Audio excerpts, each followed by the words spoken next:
شوف لي هيك.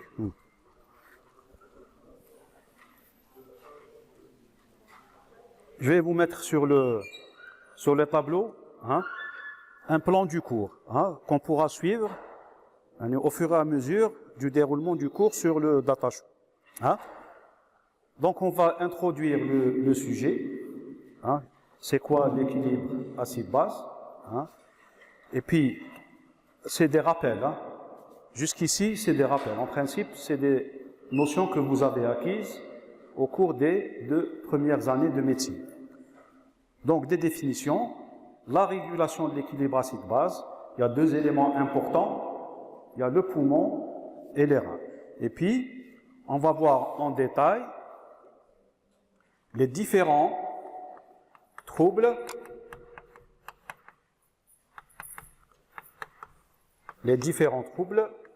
de l'équilibre acide-base.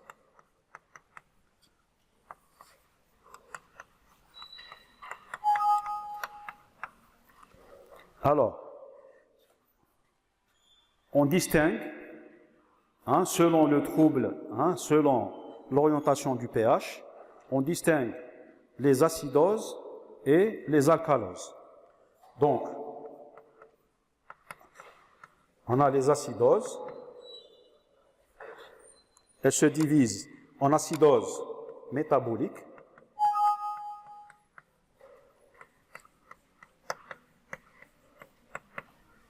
et acidose respiratoire.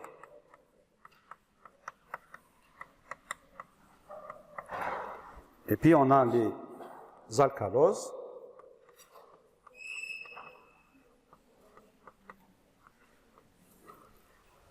aussi métaboliques,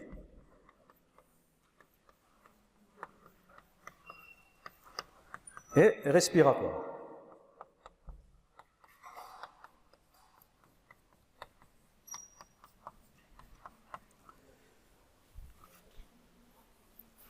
Donc, et à la fin, on va finir par un tableau récapitulatif qui sera une sorte de conclusion du cours.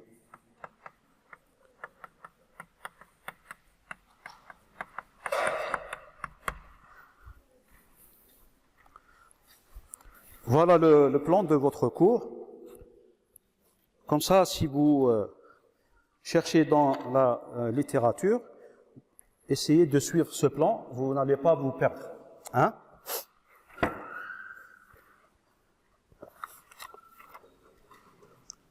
Donc, d'après vous, c'est quoi l'équilibre acide-base? Donnez-moi quelques réponses pour que je sache. Pour vous, c'est quoi? Allez-y, il n'y a pas de réponse.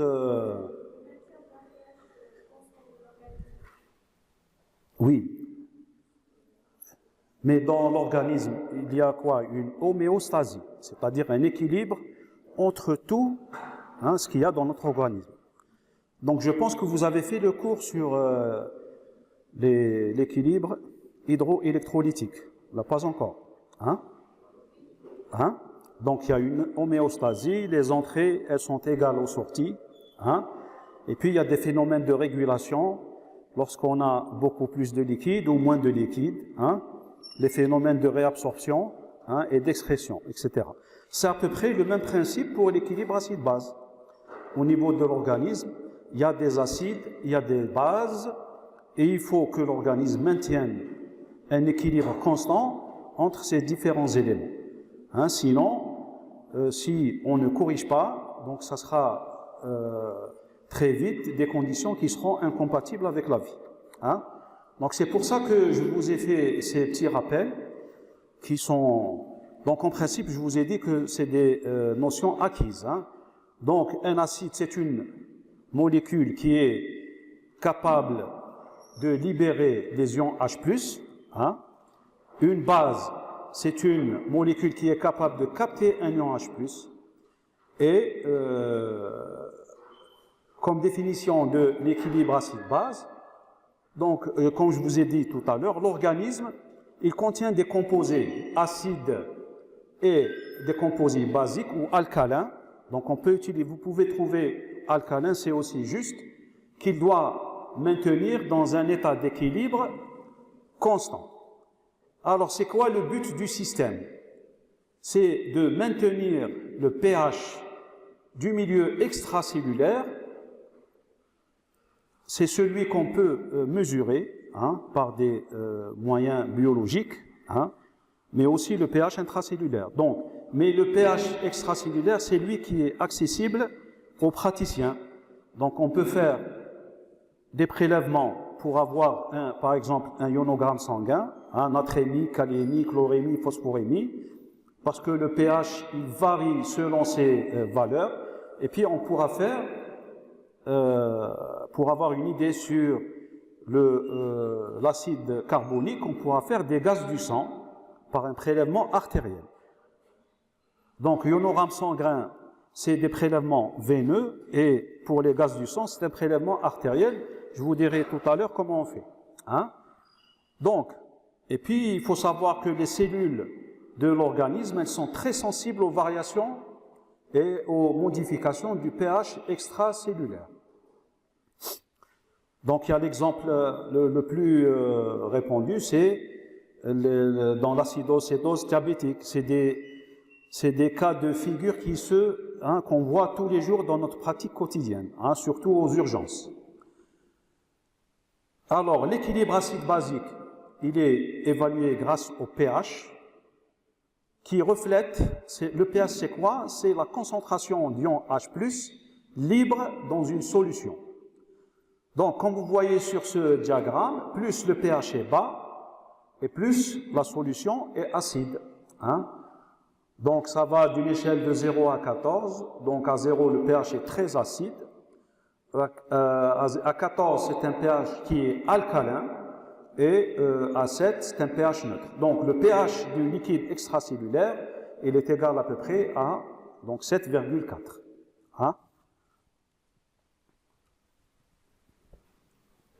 Alors, comme je vous ai dit tout à l'heure, l'organisme du sujet normal, il est soumis à des charges acides. Les acides, on les a comment? Ils sont ramenés par quel mécanisme? Par l'alimentation. C'est-à-dire, ils ont une origine exogène, c'est ce qu'on ramène, c'est ce qu'on mange, et il y a une origine endogène, c'est les métabolismes cellulaires de l'organisme qui ramènent des acides. Alors, donc, le sujet normal, il est soumis à des charges acides et alcalines, variables selon le régime alimentaire. Ça dépend, il y a des sociétés où le régime alimentaire est acide, comme en Europe, par exemple, et les sources d'acide, donc retenez ça, c'est l'acide carbonique, parce que ça va revenir à chaque fois dans l'équation qu'on va voir tout à l'heure, de ce qu'on appelle l'équation du pH, d'Henderson-Hasselbalch, et il y a toujours l'acide carbonique, les bicarbonates, acide carbonique et bicarbonate. L'acide carbonique, c'est un acide volatile. Il est en équilibre avec un gaz qui est le CO2 et il est produit par le cycle de Krebs. Et là, vous pouvez, donc, je vais sauter c'est cette formule. Allez, H2O plus CO2, ça va nous donner, donc, et c'est une équation qui évolue dans les deux sens. H2CO3 qui va être dissocié en H plus ACO3-. Donc, et nous, la finalité, ce qui nous intéresse dans cette équation, donc ça c'est à l'état brut, et dans l'équation de l'équilibre acide-base, c'est les ions H plus. Je vous ai dit que le pH était la concentration d'ions H plus libre dans une solution. Et puis, les bicarbonates, qui jouent un rôle très important dans la régulation de ce pH sanguin. Voilà. Donc, on revient. Donc, l'acide carbonique, il est produit par le cycle de Krebs. On a les acides fixes, tels que l'acide phosphorique et l'acide sulfurique, donc surtout essentiellement qui proviennent du métabolisme des protéines, et on a les acides organiques que vous connaissez, donc vous en connaissez certains, c'est l'acide cétonique et l'acide lactique qui proviennent du métabolisme glucidique et lipidique. Donc, tous ces acides rentrent dans la formule du pH sanguin. Alors, à titre indicatif, la quantité d'acides qui sont produits par jour, ils sont d'environ 13 000 millimoles pour l'acide carbonique. Donc, vous voyez, c'est des doses importantes. Et pour les acides fixes, tels que l'acide phosphorique ou sulfurique, donc, il n'y a que 50 à 80 millimoles par litre qui sont produites. Donc, aux acides fixes endogènes, donc, peuvent s'ajouter une charge exogène quand on prend des médicaments, surtout quand on prend de l'aspirine, l'acide acétylsalicylique, il ramène des acides, ou bien des solutés divers, comme les eaux gazeuses, etc. Donc, on a vu les sources d'acides. La production de CO2, elle résulte du métabolisme oxydatif cellulaire. Il est éliminé par les poumons lors de l'expiration pour éviter l'accumulation. Donc, comme vous voyez dans le plan du cours, le poumon il a un rôle important et c'est l'élimination rapide, c'est la correction rapide des troubles de l'équilibre acide-base. Le rein, c'est la correction un peu tardive. Mais le poumon, dès qu'il y a un déséquilibre, il réagit, soit par une hyperventilation, soit par une hypoventilation. Une hyperventilation, c'est pour éliminer le plus, pour ramener le pH vers une valeur normale, et une hypoventilation, c'est dans le même ordre d'idées. Donc, dans les conditions normales, c'est l'homéostasie qui va... Il n'y a ni perte ni gain d'ion H+, à partir de cette source, c'est-à-dire la production de CO2. La production des ions H+, elle provient surtout de l'alimentation, c'est surtout les sulfates, l'acide lactique, l'acide urique, l'acide chlorhydrique qui est produit par l'estomac et quelques substances médicamenteuses. Les ions H+, sont éliminés par le rein. Donc, l'organisme, il maintient cet équilibre grâce à un système tampon. Système tampon, surtout les bicarbonates.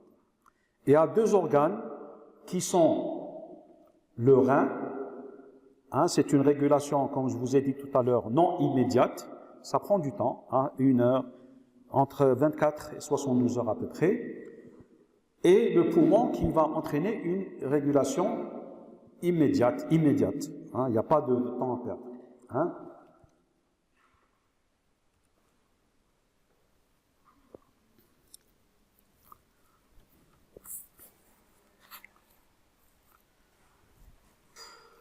Est-ce que vous avez une idée, des rappels sur un système tampon? C'est quoi pour vous?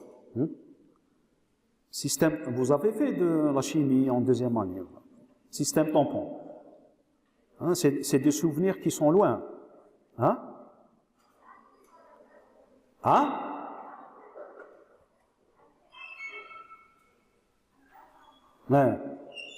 Oui. Alors, une substance tampon, retenez ça, sinon revoyez vos cours de deuxième année, il n'y a pas de problème. Il faut que vous sachiez, le but du cours, c'est que vous connaissiez les principaux troubles de l'équilibre acide-base, l'acidose, l'alcalose, comment la reconnaître, etc. Mais il faut connaître aussi les mécanismes qui nous emmènent vers ces troubles. Donc, c'est un électrolyte qui est faiblement dissocié, dont la mise en solution donne naissance soit à un cation qui est susceptible d'accepter un ion OH-, Donc on va voir l'exemple sur cette équation, soit un anion susceptible de capter un ion H+. Hein, c'est donner, c'est prendre et donner des ions H+, hein, pour que le pH reste normal. Donc, cette formule, elle est un peu caractéristique, hein.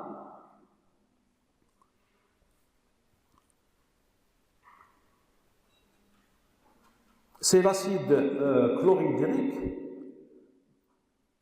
L'acide chlorhydrique, c'est un acide fort, hein. Allez.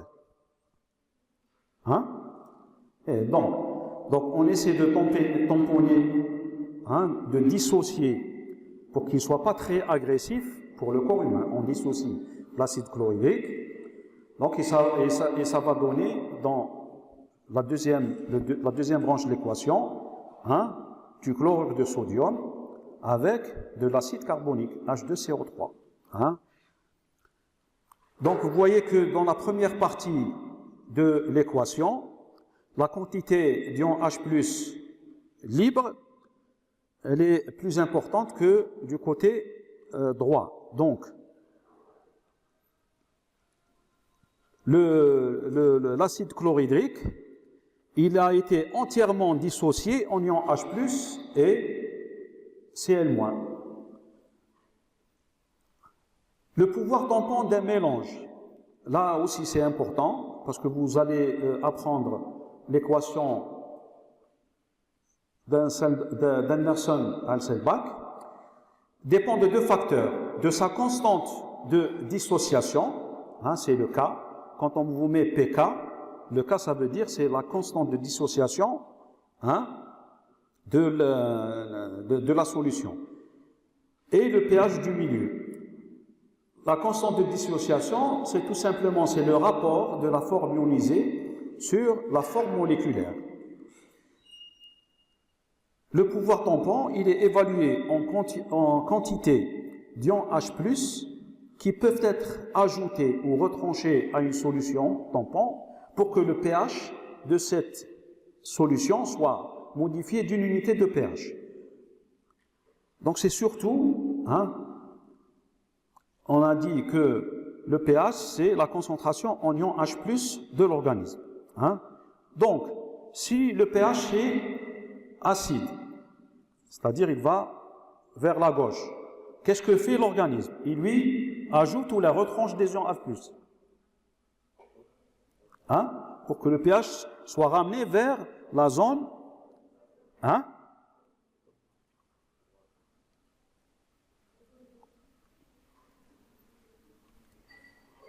non. Si le pH est acide, par exemple, vous avez un pH ici. Qu'est-ce que fait l'organisme? Est-ce qu'il va rajouter des ions H+, ou retrancher des ions H+ à l'organisme? Voilà. Et voilà. Donc c'est ça la finalité du système.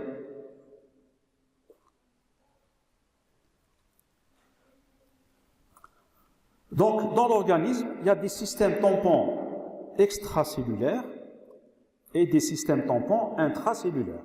Hein. Pourquoi on parle surtout de l'extracellulaire? Parce que c'est des quantités mesurables. Hein. On peut mesurer tout ça.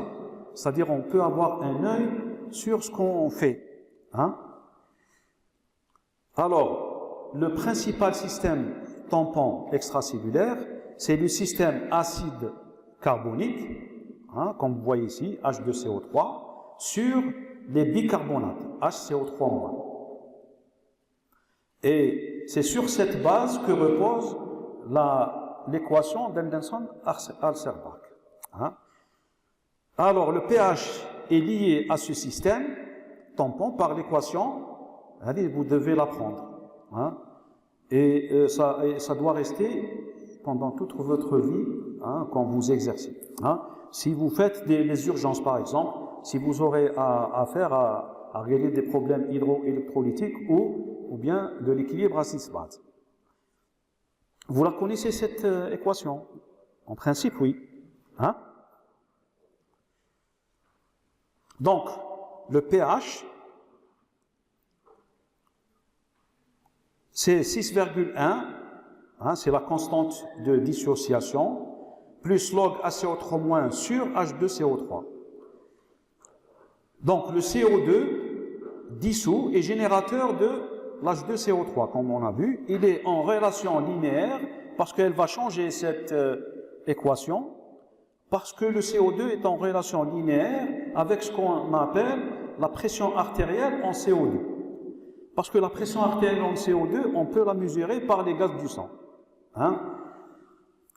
Donc, pour simplifier tout ça, l'équation, elle devient plus simple.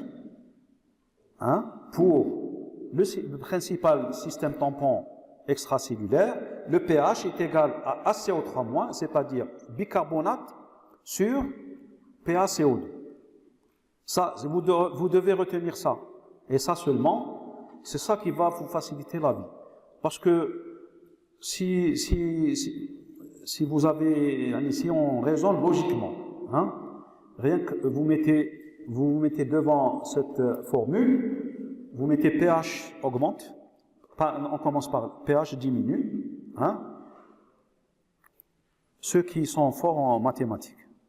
Très simple, c'est de l'arithmétique. Hein, si pH diminue, hein, et puis, donc c'est une acidose. Hein. Alors, dans l'acidose, c'est le trouble primaire, c'est quoi? C'est les HCO3-, et le dénominateur, vous le bougez en fonction, non, qui diminue. Et c'est-à-dire, maintenant, qu'est-ce que je veux que vous compreniez? Que devant cette formule, vous puissiez raisonner sans connaître la suite du cours. Hein? Vous pouvez raisonner. Rien qu'en ayant un esprit... hein? Si le pH diminue avec des HCO3- qui diminuent, c'est un état d'acidose, et puis la PaCO2 augmente pour essayer de ramener le pH vers sa valeur normale. C'est très simple. En principe, c'est très simple. Hein? Et vice-versa, si le pH augmente avec une PaCO2 qui est diminuée, qu'est-ce que fait HCO3-? Donc voilà, donc le dénominateur, il varie selon le résultat et le numérateur.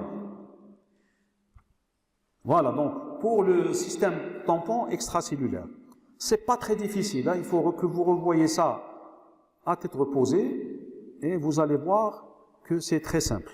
Hein. Donc si vous pouvez raisonner avec cette formule, pH est égal à HCO3- sur PCO2, vous faites augmenter, diminuer, vous faites varier les numérateurs, dénominateurs, vous pouvez faire ce que vous voulez. Hein. Mais il y a d'autres systèmes tampons extracellulaires.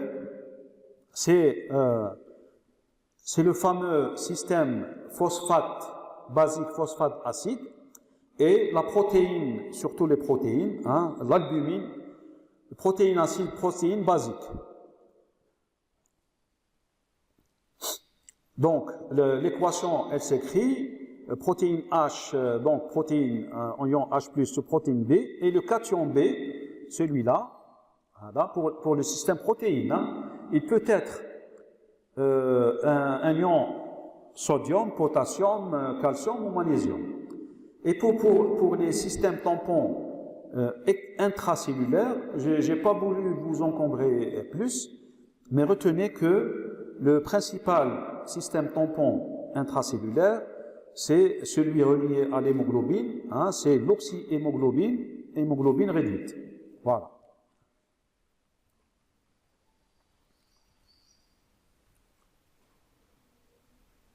Donc on arrive à la régulation de ce fameux pH. Donc le pH est régulé par les systèmes tampons, par le poumon et par le rein. Donc il y a 3 intervenants. Hein. Donc le poumon, qu'est-ce qu'il fait? Donc, c'est une réaction rapide au trouble de l'équilibre acide-base. Il assure le rejet du CO2 produit par l'organisme pour maintenir un pH dans les zones normales. Donc, la concentration d'ion H+, elle varie avec ce qu'on appelle la pression artérielle en gaz carbonique. Toute modification du pH, comme vous voyez, entraîne une modification de la ventilation. C'est par l'intermédiaire de la ventilation que le poumon va réguler la concentration d'ion H+ dans l'organisme. Là, il faut... Donc, je vous ai mis, pour que vous compreniez, je vous ai mis ces petites... Donc, c'est toujours par rapport à cette équation. Donc, si le pH diminue, comme on a vu tout à l'heure, donc il y a une hyperventilation, où l'hyperventilation, son but, c'est de diminuer la pression artérielle en CO2. Et puis, si le pH augmente, qu'est-ce qui fait le poumon? Il y a une hypoventilation, il y a un ralentissement de la ventilation, c'est-à-dire c'est une respiration qui est lente, superficielle, etc., pour essayer d'augmenter la PaCO2. Ça, c'est le rôle des poumons. Et puis, on a le rôle du rein, il est aussi important. Donc, comme je vous ai dit tout à l'heure, la compensation, elle ne se fait pas tout de suite. Parce que le rein, avant de réguler, il doit éliminer certains acides ou les bicarbonates, donc on a des résultats, donc à peu près 24 heures après. Il y a deux cas de figure. En cas de charge acide, c'est un phénomène donc d'excrétion. Donc en cas de charge acide, il y a deux phénomènes, comme vous avez vu dans les désordres hydroélectrolytiques, il y a la réabsorption et l'extraction. Donc en cas de charge acide, acidose lactique, acidocétose, etc. Une intoxication au salicylé. Il y a plusieurs situations pathologiques qui peuvent entraîner cette charge acide au niveau du rein. Donc en cas de charge acide, le rein excrète. Je l'ai mis en couleur exprès pour que vous compreniez que c'est un mécanisme d'excrétion. Il va éliminer. Il va excréter dans l'urine les ions H+, sous forme de phosphate acide. Donc, et on appelle ça l'acidité titrable. Parce que si vous faites une recherche bibliographique, vous pouvez retrouver acidité titrable. Donc, sachez que c'est des phosphates acides, c'est des ions H+, qui sont éliminés sous forme de phosphate acide ou sous forme d'ammoniac. Alors, pour le tiers, donc pour le tiers, ça se fait sous forme d'acidité titrable. Et c'est la première équation. Donc, au niveau du sang. Donc, voilà qu'est-ce qui se passe au niveau du sang. HPO4- plus les ions H+, ça va nous donner ces phosphates acides. Et puis pour les deux tiers, c'est le mécanisme le plus important. Donc là, on a l'ammoniac NH4 au niveau des urines. Donc et vous voyez que donc on peut mesurer tous ces composants. Le deuxième mécanisme, ça c'est l'extraction. Le deuxième mécanisme, c'est la réabsorption. Donc pour chaque ion H+ éliminé, donc il y a une réabsorption d'un ion HCO3-, bicarbonate. Oui.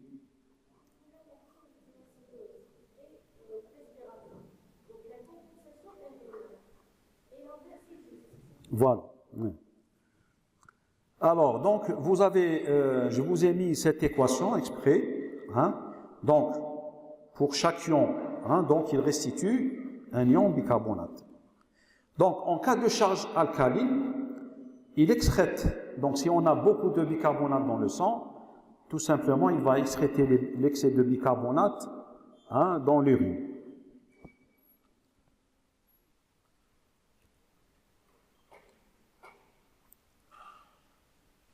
Donc, qu'est-ce qui se passe au niveau intracellulaire?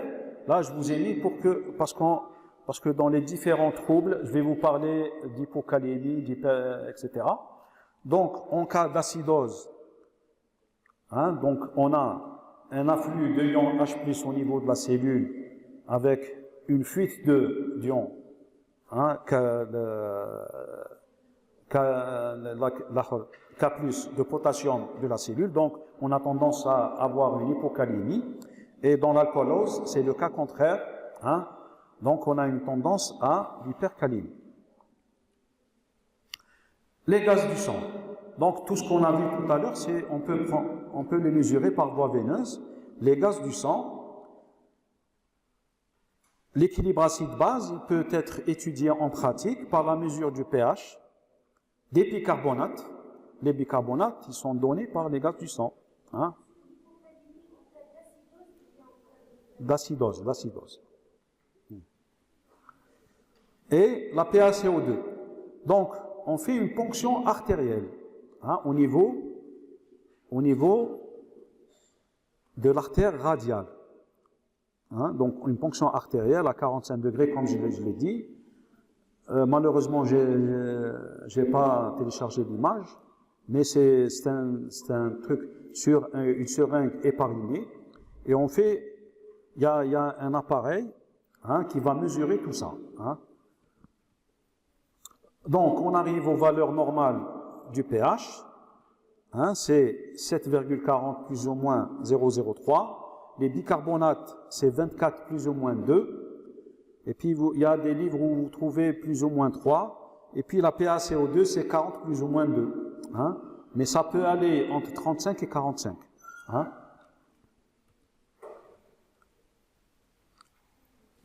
Donc, on va voir maintenant, c'est la deuxième partie du cours. Ça, c'est les rappels. La deuxième partie du cours, c'est qu'on va voir ces déséquilibres acide-base, un par un. Déjà, on a pris du retard. Je suis lent.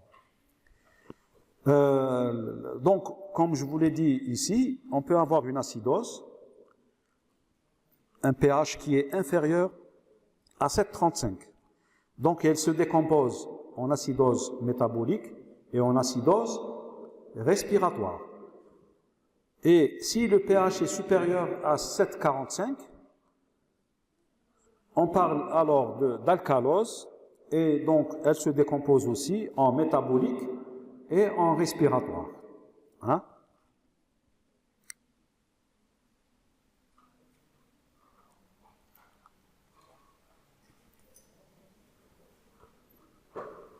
Quand est-ce qu'on parle d'acidose? C'est lorsque la quantité ou le pool d'ions H+ de l'organisme est augmenté. Donc, selon la nature du trouble primitif, il s'agit soit d'une acidose respiratoire, donc ça retenez bien, c'est des trucs, vous apprenez ça, et puis ça va venir tout seul, c'est pas très barbant. Donc, acidose respiratoire, c'est l'augmentation de la PaCO2. Retenez toujours que c'est une augmentation du pool des ions H+ dans l'organisme. Et puis l'acidose métabolique, c'est l'augmentation, le trouble primaire dans l'acidose métabolique, c'est l'augmentation des bicarbonates. C'est les bicarbonates qui augmentent et donc qui vont, voilà. On commence par l'acidose respiratoire. Les circonstances de survenue, c'est très clair. Mon cours, je l'ai fait comme ça, comme si on écrivait. J'ai mis tous les détails. En principe, donc si vous voulez enrichir votre cours, il y a peu de choses à rajouter, en principe. Mais il ne faut pas voir des choses très compliquées. Nous, notre but aujourd'hui, c'est de connaître les principaux troubles d'équilibre acide-base dans ses formes simplifiées. Il ne faut pas trop compliquer. Donc, les circonstances de survenue, acidose respiratoire, on l'a vu dans la plaque précédente, c'est une augmentation de la pression artérielle en CO2. Donc, elle est à l'origine de l'acidose respiratoire. Donc, quand on a une augmentation de la PCO2, sans voir, qu'est-ce que ça veut dire? Ça veut dire, au niveau pulmonaire, qu'est-ce qu'il y a?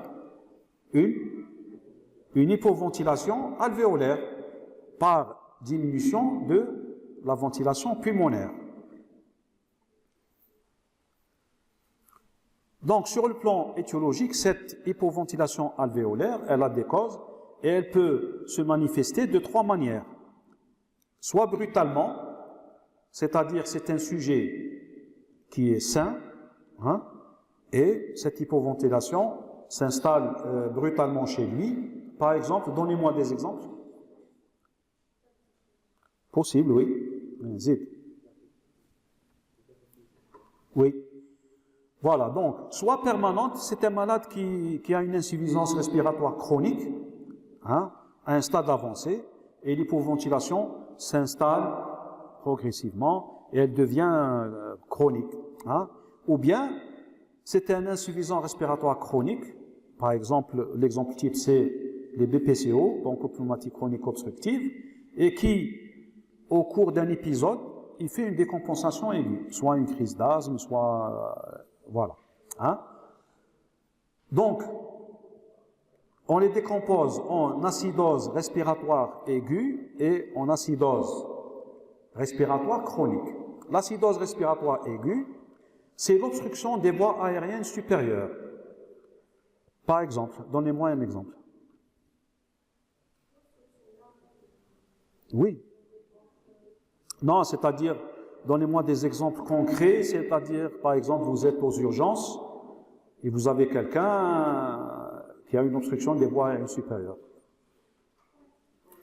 Voilà, traumatisme, hein, traumatisme, zid. Voilà, un corps étranger, hein, voilà. Donc, c'est des circonstances qui vous donnent une acidose respiratoire aiguë. Donc, inhalation, c'est qui les malades qui inhalent le plus? C'est les malades? Non. Vous êtes aux urgences. Je faut toujours raisonner en termes d'urgence. C'est les malades comateux chez qui on n'a pas protégé les voies aériennes respiratoires par une intubation avec ballonnet gonflé par exemple. Hein? Donc ils vont inhaler le contenu gastrique au niveau de leurs poumons. Hein? C'est ça l'inhalation. On ne protège pas les voies aériennes respiratoires et quand un malade comateux, est-ce qu'il a ses réflexes? Il faut raisonner, il n'a pas de réflexe protecteur. Hein? Quelqu'un qui est conscient, hein? Quand il va inhaler, il va tousser, il va rejeter le corps étranger. Hein? Mais quelqu'un qui est inconscient, il ne peut pas. Donc il va inhaler. Voilà, laryngospasme. Laryngospasme, par exemple, un spasme laryngé ou voilà, un spasme laryngé. Laryngospasme, c'est-à-dire si, par exemple, si on vous introduit de force quelque chose dans la gorge, hein, vous allez vous débattre et peut-être, si vous avez un terrain allergique, vous allez avoir un laryngospasme. Hein. Donc le pneumothorax, une pneumopathie sévère, la ventilation artificielle à volume unique insuffisant, donc c'est le cas, hein, moi je suis médecin anesthésiste, donc et on doit respecter, hein, les volumes délivrés aux malades selon l'âge et selon le poids. Hein. Donc si par exemple un malade il a besoin de 0,5 litres par minute, hein, c'est le volume courant d'une capacité vitale normale. Hein.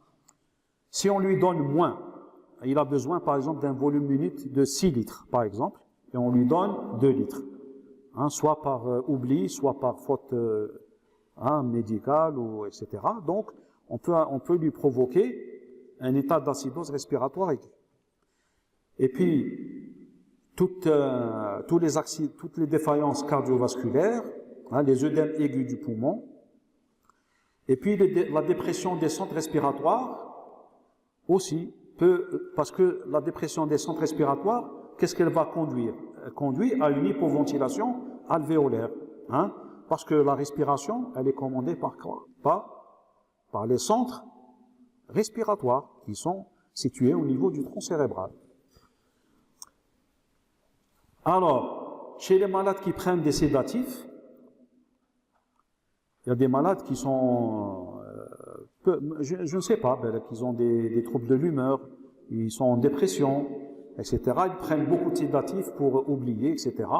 Donc, et l'effet cumulatif va donner une hypoventilation alvéolaire. Hein? Et puis, il y a certaines maladies, hein, comme la myasthénie ou le syndrome de Guillain-Barré. Hein, c'est des paralysies, c'est un syndrome neurologique qui va entraîner, à partir de 40 ans, des paralysies, hein, qui vont des membres inférieurs vers, hein, tout le corps, et arriver au niveau du thorax, ça va entraîner une paralysie du diaphragme qui va entraîner une hypoventilation alvéolaire. Hein? Voilà. Et puis on a l'acidose respiratoire chronique. C'est, comme on a dit, c'est la dépression respiratoire chronique par surdosage au sédatif, les tumeurs cérébrales. Alors certains troubles neurologiques, hein, c'est la sclérose latérale amyotrophique qui va donner des paralysies, hein, donc quand elles sont étendues, des paralysies des muscles respiratoires, la sclérose en plaques, hein, qui va entraîner des paralysies du thorax.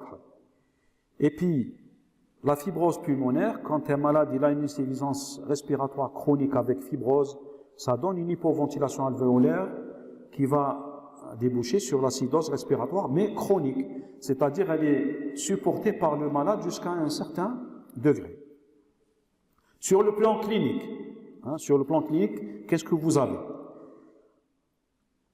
Donc il y a deux tableaux, il y a l'hypercapnie aiguë, hein, et l'hypercapnie chronique. Bon, mais moi je veux que vous reteniez celle-là, parce que c'est celle-là que vous allez voir souvent dans votre pratique quotidienne.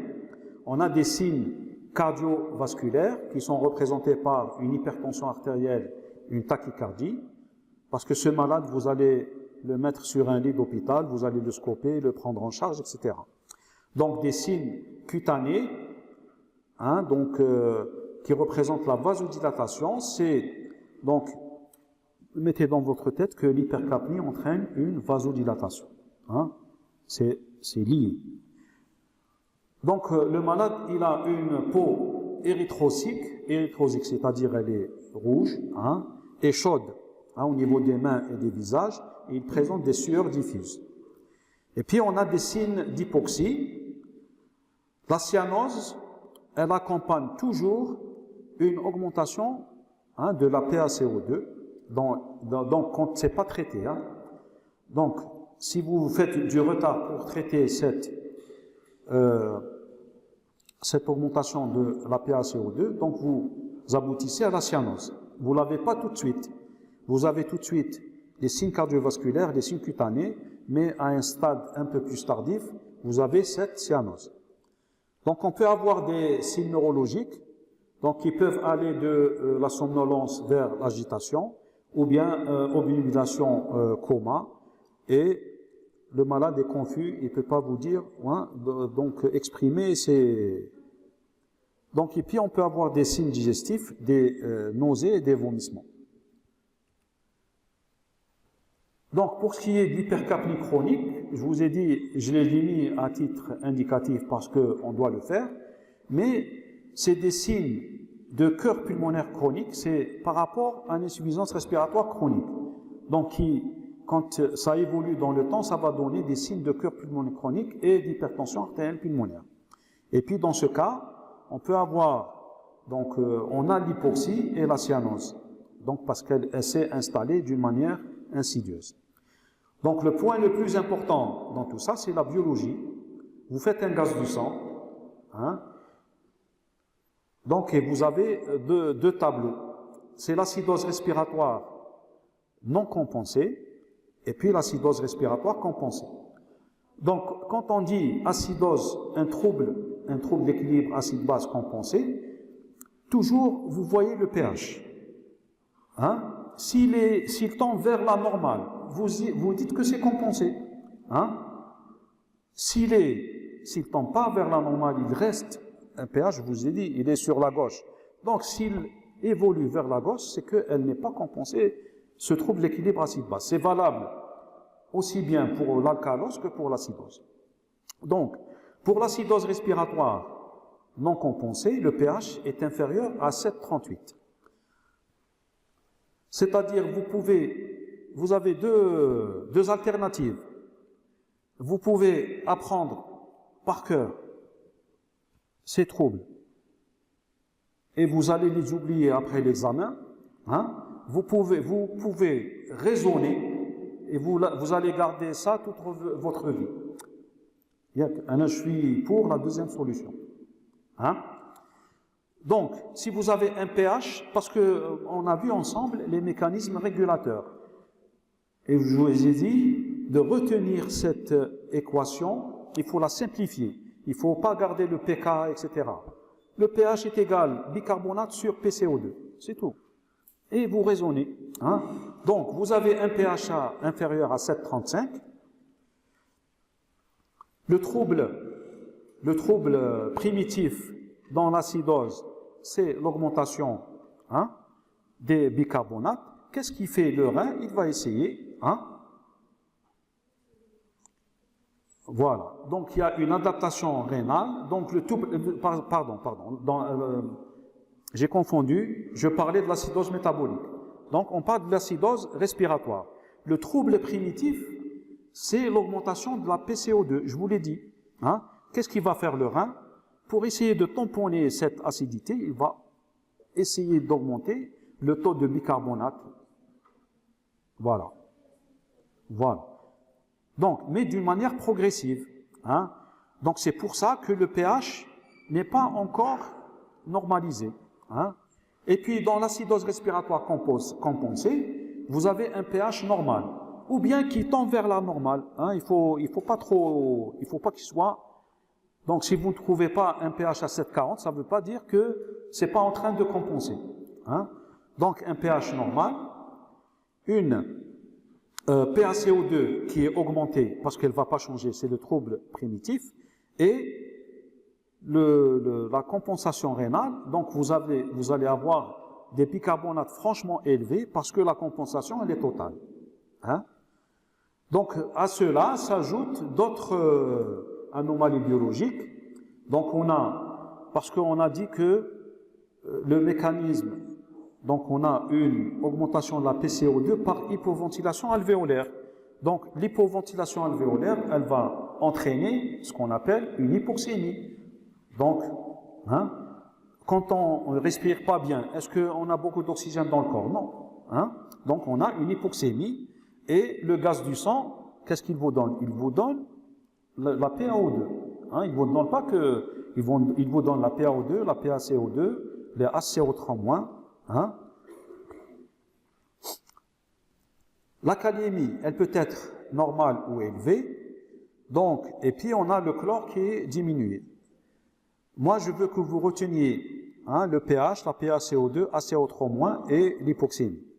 Le traitement de l'acidose, donc le but de notre cours, c'est pas de voir le traitement, c'est pas important. Donc vous allez le revoir dans les prochaines années, Inch'Allah. Donc, il est étiologique.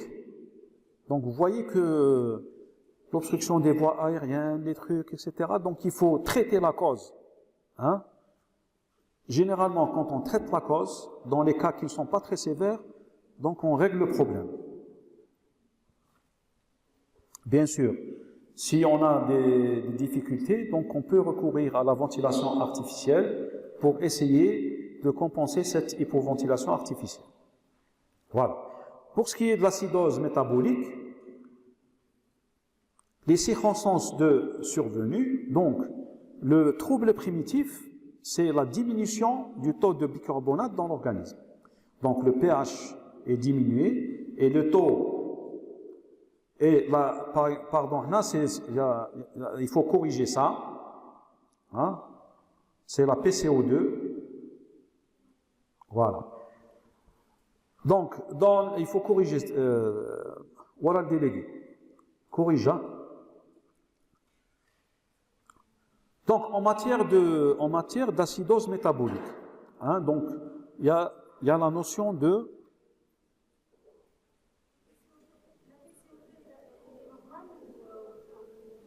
diminuer. Hein?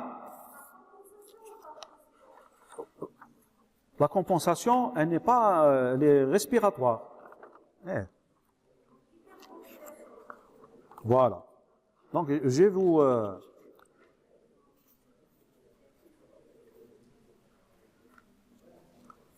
corrige. Là, c'est la diminution de la PCO2. Hein? Donc, quand on parle d'acidose métabolique,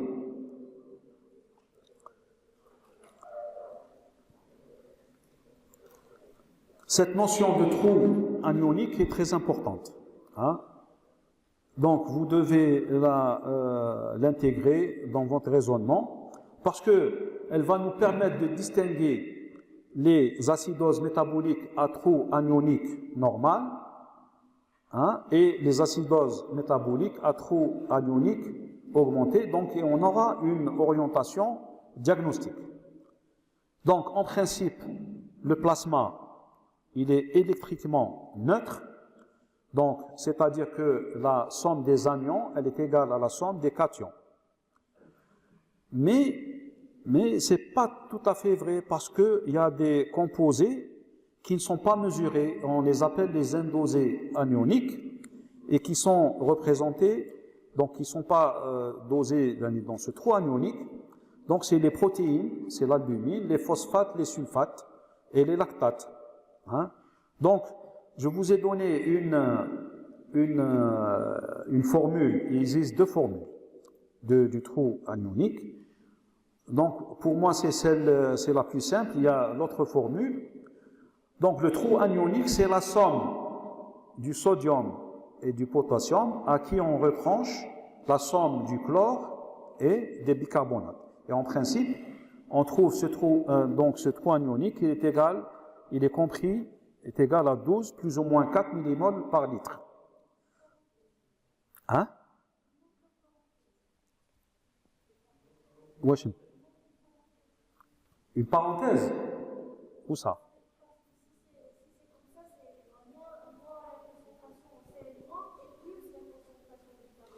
Oui. Hein.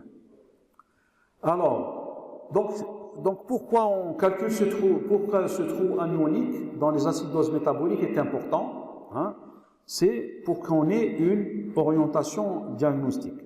Donc si vous êtes aux urgences, vous avez une acidose métabolique au niveau, hein, de votre gaz du sang, et c'est pour que vous ayez une idée du diagnostic pour pouvoir traiter correctement votre malade. Hein? Donc si vous avez la chance d'avoir donc c'est au niveau de votre laboratoire, donc c'est constante, il vaut mieux les traiter, au lieu de traiter comme ça d'une manière globale. Hein?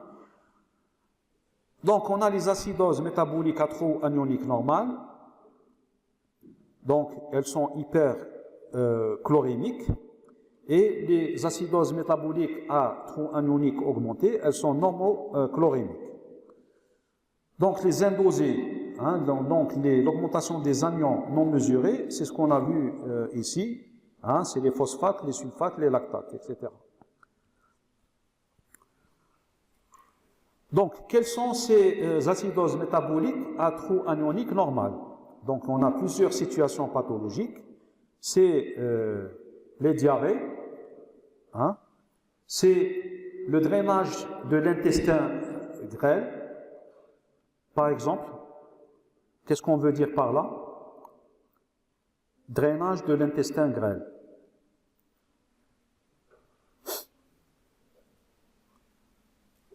Un exemple. On le fait souvent dans les services de chirurgie, etc. Hein?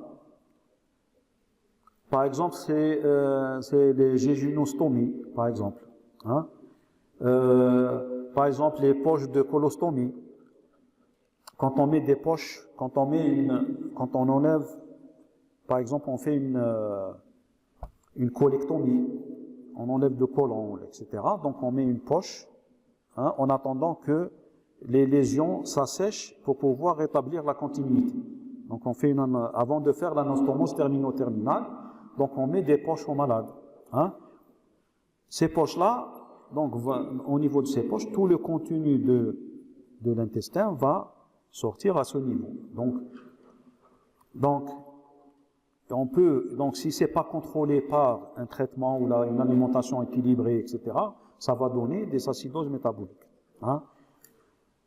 Donc il y a des maladies du rein, c'est l'acidose rénale tubulaire proximale, et puis donc un apport important de chlorure de sodium quand on veut réparer une hypovolémie. L'acidose métabolique atro-anionique augmentée, c'est lorsque on a une production de lactate au niveau de l'organisme, donc au cours de certaines situations pathologiques, c'est le bas débit cardiaque, l'hypoxémie aiguë.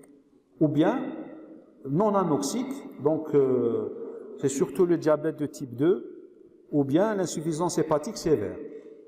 Production de corps cétonique au cours de l'acidocétose diabétique, hein, et au cours aussi des intoxications au salicylé, hein, ou bien à l'éthylène glycol.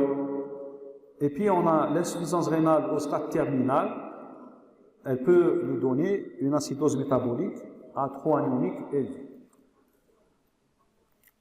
Là aussi, vous devez connaître les effets de l'acidose sur les différents organes. Donc au niveau du cœur, on a une diminution de la réponse cardiaque à l'administration de catécholamine.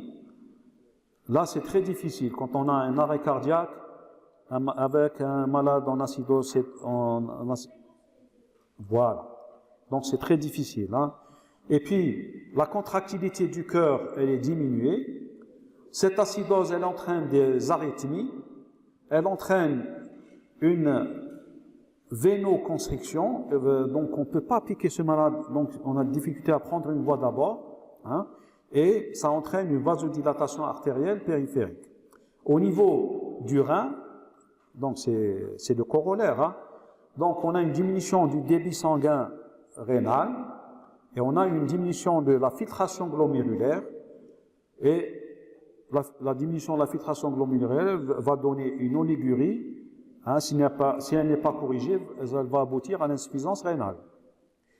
Et au niveau du poumon, on peut avoir un œdème aigu du poumon, hein, je vous ai donné le mécanisme, par une redistribution du sang périphérique vers les territoires pulmonaires, donc le malade est inondé. Au niveau des échanges gazeux, on a une diminution de l'affinité de l'hémoglobine pour l'oxygène, hein, c'est très... Voilà. Et puis, on a une hyperkaliémie par transfert, comme on l'a vu tout à l'heure. On a, au niveau de la coagulation, vous savez, c'est des effets qui sont très, très délétères. Hein. Diminution du temps de coagulation, et dans certains cas, on peut avoir une coagulation intravasculaire disséminée dans les formes sévères, donc si on ne traite pas vraiment. Au niveau du transit, on a un ralentissement du transit, et une résistance à l'insuline. Hein, surtout quand on a parlé de l'acidocétose diabétique qu'on voit donc d'une manière régulière au niveau des urgences. Ça, c'est les effets de l'acidose sur les organes. Sur le plan clinique, on a des signes respiratoires, des signes neurologiques, des signes cardiovasculaires et des signes digestifs. Donc, les signes respiratoires, c'est la polypnée. Hein, c'est la respiration, c'est l'absence de cyanose, donc on n'a pas de cyanose, on n'a pas de tirage, on n'a pas un battement des ailes du nez. Sur le plan neurologique, c'est l'obnubilation qui peut aller vers le coma, et on peut avoir dans certains cas des convulsions. Et sur le plan cardiovasculaire, quand on a vu tout à l'heure, diminution de la contractilité myocardique, diminution de l'efficacité des catécholamines, et on peut avoir une vasodilatation périphérique avec une hypotension, hein, et voire collapsus. Sur le plan digestif, on peut avoir des nausées et des vomissements. Les signes biologiques. Voilà ce que vous devez savoir. Donc, dans l'acidose métabolique non compensée, le pH est inférieur à 7,35.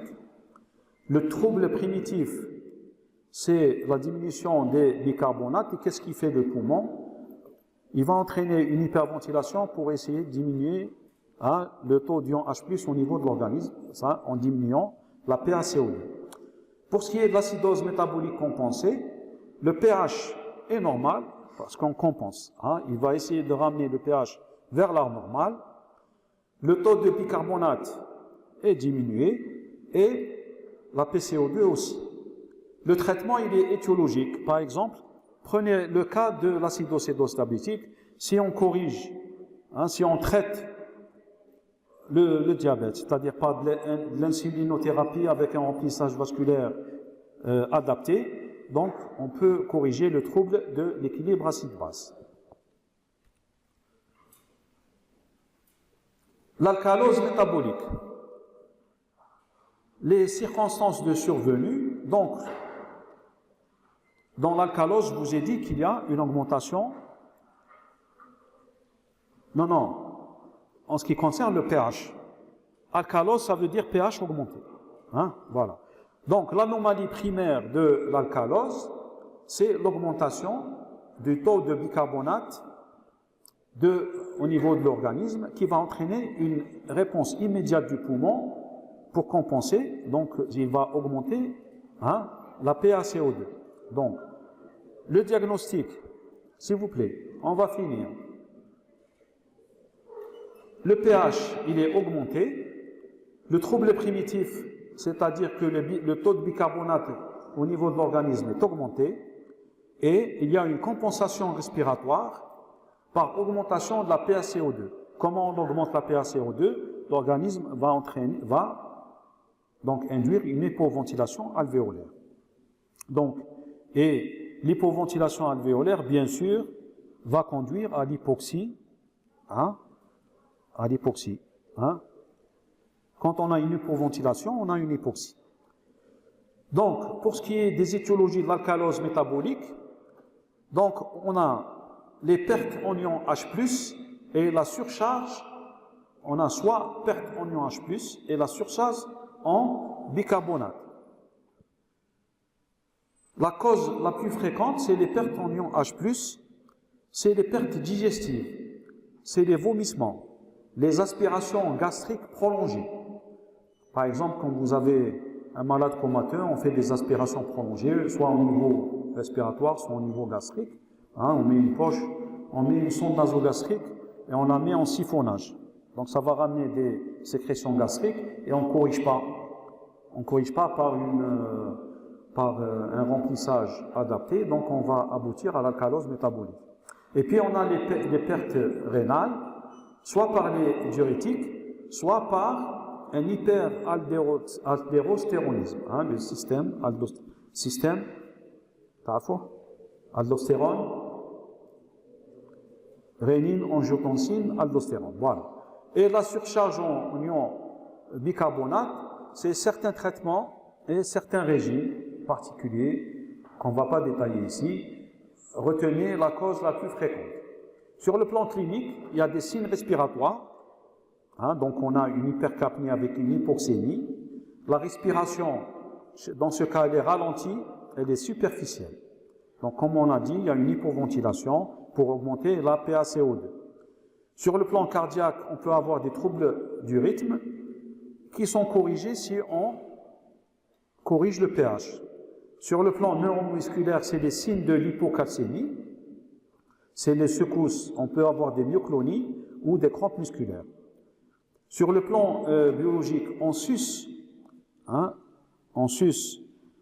de ce qu'on trouve au niveau des gaz du sang, c'est-à-dire du pH élevé, PaCO2 élevé, PaO2 diminué et les taux de bicarbonate élevés, on trouve une hypocalémie, une hypochlorémie et une hypocalcémie. Le traitement, il est étiologique et il est symptomatique. Quand on a une hypocalémie sévère, il faut la corriger. Pour ce qui est de l'alcalose respiratoire, toujours le pH est élevé, mais le trouble primitif, c'est une diminution de la PaCO2, hein, témoin d'une hyperventilation alvéolaire qui va entraîner une compensation par le rein en diminuant les bicarbonates. Donc sur le gaz du sang, qu'est-ce que vous trouvez? Un pH élevé, un taux de bicarbonate qui est diminué et une compensation métabolique par le rein avec un taux de bicarbonate diminué. Les étiologies, c'est toutes les hypoxies. Hein? Quand on a une anémie sévère, hein, donc qui aboutit vers l'hypoxie, intoxication au CO, hein, au monoxyde de carbone, une pneumonie sévère, une embolie pulmonaire, et puis la haute altitude, hein, pour ce qui est des gens qui ont des accidents, pour les alpinistes, hein, qui montent à plus de 5000, 6000, 7000 mètres, il y a une raréfaction de l'oxygène. Généralement, hein, quand ils ne mettent pas de l'oxygène, donc ils vont avoir, hein, une alcalose respiratoire. L'insuffisance cardiaque et les cardiopathies cyanogènes, hein, surtout chez l'enfant, c'est la tétralogie de Fallot, etc. Hein. Donc cette alcalose respiratoire peut avoir une origine centrale, c'est l'anxiété, comme vous avez dit tout à l'heure. Donc l'anxiété, elle intervient dans plusieurs mécanismes. La douleur importante, c'est pas la douleur simple qui va vous donner l'alcalose respiratoire. Une fièvre importante, les accidents vasculaires cérébraux et les tumeurs cérébrales. Les autres origines, la grossesse, hein, surtout au 3e trimestre, à la fin du 3e trimestre, donc par compression du diaphragme, on a une hypoventilation, hein, donc on peut avoir une hypocapnie. La ventilation mécanique, lorsqu'elle est mal réglée, et les intoxications au salicylate. Donc sur le plan biologique, donc en plus de ce qu'on a au niveau des gaz du sang, on a une hypokaliémie, une hyperchlorémie. Donc sur le plan clinique, c'est l'hyperpnée, c'est l'hyperventilation, et on a des signes liés à la cause, c'est de l'hypocalcémie. On peut avoir des myoclonies, des paresthésies, une irritabilité. Le traitement, il est étiologique. Généralement, l'alcalose respiratoire, elle ne nécessite pas de traitement spécifique, comme on peut faire au niveau de l'acidose métabolique. Le traitement de la cause suffit. Hein?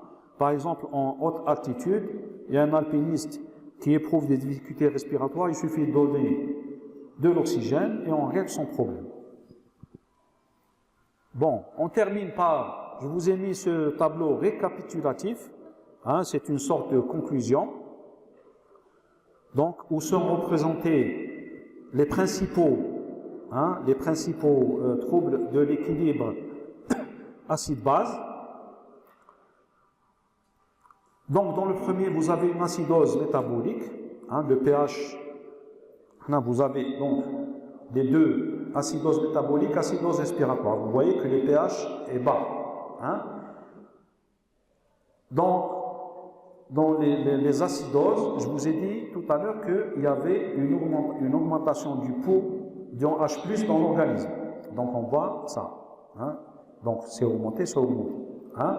Le désordre primaire, donc le trouble primitif au niveau de l'acidose métabolique, c'est la diminution du taux de bicarbonate au niveau de l'organisme. Et la réponse, hein, elle est pulmonaire par diminution de la PCO2.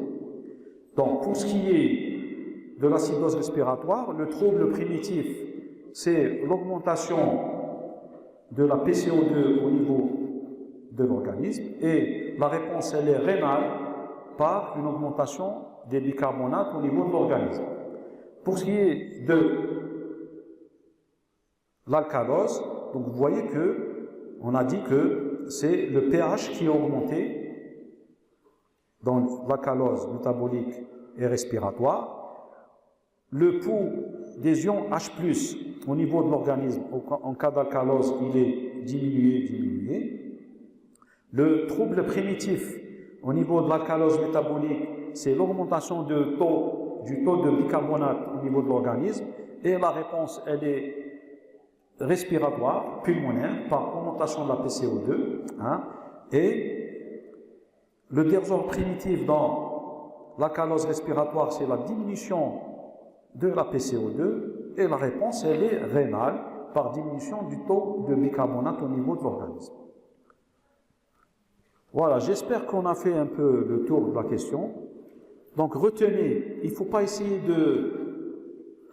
Exprès, je ne vous ai pas mis les troubles mixtes, parce que ça va embrouiller le raisonnement, hein, et les troubles mixtes, on les voit dans des situations pathologiques extrêmement complexes.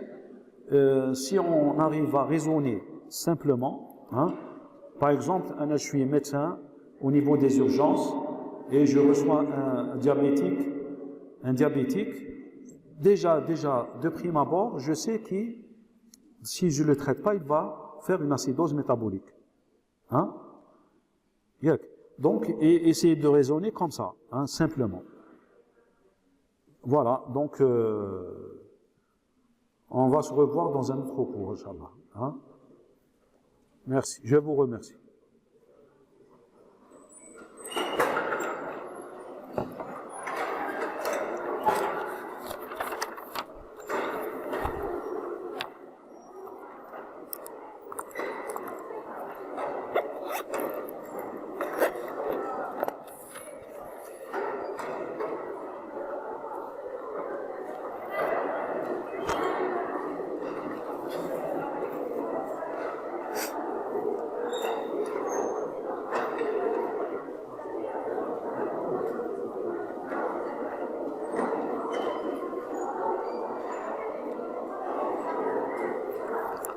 هاك الزنبرك تاعك